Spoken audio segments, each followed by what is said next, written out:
It's common to form beliefs based on the eyewitness testimony of others.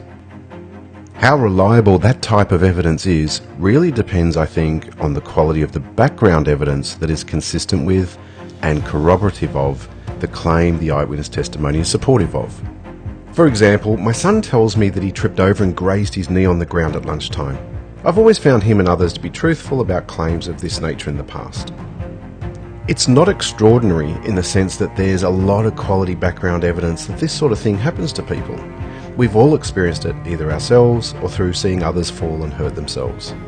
There's no reason I can think of for him to lie about this. I can see the graze on his knee that is consistent with an injury occurring recently based on my direct experience. I think I'm justified in being confident that his claim is true. If, though, a family friend tells me that they heard from another parent who happened to be driving by my son's school that that person saw my son, as they drove by, trip over and graze his knee, I wouldn't be as confident. In fact, this type of eyewitness evidence, commonly referred to as hearsay evidence, would carry very little weight, if any, for me. That's because the original person reporting their direct experience is not available to answer questions about it, so there's no way to assess the accuracy of the information until some other evidence comes forward. If they were available to answer questions, I could ask questions like, how do they know it was my son? How well do they know my son?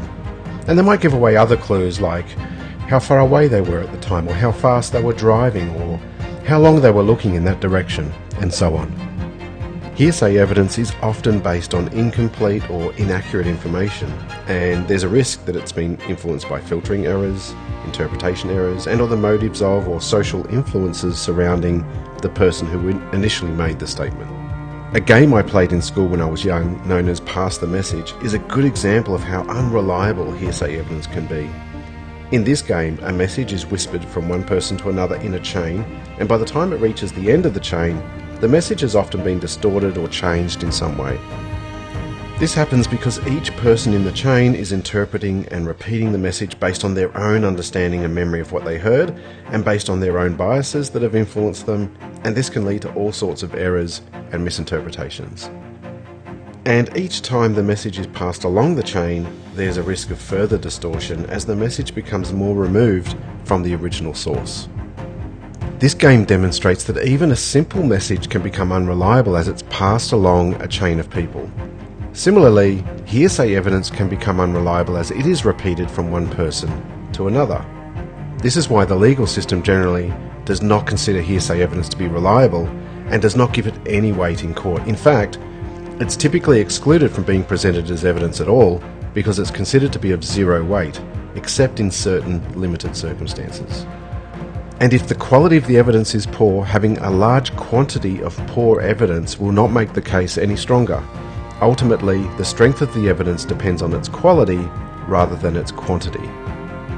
If you have 1,000 bits of hearsay evidence, each excluded and having zero weight, then 1,000 times 0 equals 0. The quantity becomes irrelevant when each piece of evidence has zero weight. Even in situations where I do have direct access to the original eyewitness and am able to question them directly about their experience, if the account they give is unusual or extraordinary, in the sense that the quality of the background evidence available to support it is poor or lacking, then I'm also less likely to take this on face value and give it any weight as well, and the more additional quality background evidence I would need before giving that sort of account some weight. Let's take the moon landing for example. Yes, when Neil Armstrong landed on the moon, that was extraordinary in the sense that it never happened before. But I'm not using the word extraordinary in that sense.